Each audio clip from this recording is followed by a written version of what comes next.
ഇന്ന് കോട്ടയം ജില്ലയിലെ ഒരു ഫേമസ് ആയിട്ടുള്ള ഒരു ആമ്പൽപ്പാടത്താണ് വന്നേക്കുന്നത്. മലരിക്കല് എല്ലാവർക്കും അറിയായിരിക്കും.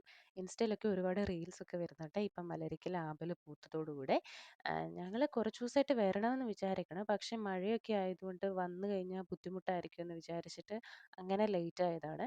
ഇന്നും രാവിലെ മഴയുണ്ടായിരുന്നു. പക്ഷേ ഞങ്ങള് പ്ലാൻ ചെയ്തുകൊണ്ട് ഇങ്ങ് വന്ന്. ഞങ്ങള് എടുത്ത വഞ്ചി ഒരാൾക്ക് 100 രൂപയായിരുന്നു. പക്ഷേ നമ്മളെ അധികം ദൂരം കൊണ്ടുപോയില്ല. പക്ഷേ കുറച്ച് സ്ഥലമൊക്കെ കാണിച്ച് ആമ്പലുള്ള സ്ഥലങ്ങള്, പിന്നെ കുറച്ച് ആമ്പൽ പൂക്കളൊക്കെ പറിക്കാനൊക്കെ പറ്റി. നല്ലൊരു എക്സ്പീരിയൻസ് ആയിരുന്നു. എനിക്ക് ഒരുപാട് ഇഷ്ടപ്പെട്ടു നിറച്ച് ആമ്പല് പൂത്ത് നിൽക്കുന്നത്. രൂ. 1000 വഞ്ചി ഇവിടെയുണ്ട്. അത് നമ്മളെ കുറച്ചധികം സ്ഥലം കാണിക്കും. കുറച്ചുകൂടെ മുന്നോട്ട് കൊണ്ടുപോകും. അതെന്തോ 2, 2.5 കിലോമീറ്റർ അങ്ങനെ എന്തോ കൊണ്ടുപോകുമെന്നാണ് എനിക്ക് തോന്നുന്നത്.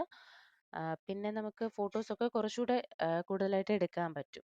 ഇതിലും ഫോട്ടോസൊക്കെ എടുക്കാൻ പറ്റി. പക്ഷെ നമുക്ക് കുറച്ച് സമയമേ കിട്ടിയുള്ളൂ. ഇത് ഞാൻ അവിടുന്ന് പറിച്ച ആമ്പലാണ്. അതൊക്കെ പറിക്കാനായിട്ട് നമുക്ക് വഞ്ചി നിർത്തി തരും അവര്. ഞങ്ങള് സാറ്റർഡേ വന്നോണ്ട് തന്നെ ഇവിടെ നല്ല തിരക്കായിരുന്നു. കെഎസ്ആർടിസി ബസ്സുകളൊക്കെ തന്നെ ഒരു 3, 4 എണ്ണം ഇവിടെ കിടപ്പുണ്ടായിരുന്നു. ആൾക്കാരെയും കൊണ്ട് വന്നതാണ്. അങ്ങനെ നല്ല തിരക്കുണ്ടായിരുന്നു. അതുകൊണ്ട് വരുന്ന ആൾക്കാര് എനിക്ക് തോന്നുന്നു വീക്ക് ഡേയ്സ് വന്നു കഴിഞ്ഞാൽ കുറച്ചുകൂടെ തിരക്ക് കുറഞ്ഞിട്ട് ഇവിടെ നിന്ന് അവർക്ക് ഫോട്ടോസൊക്കെ എടുത്തിട്ട് പോകാൻ പറ്റും.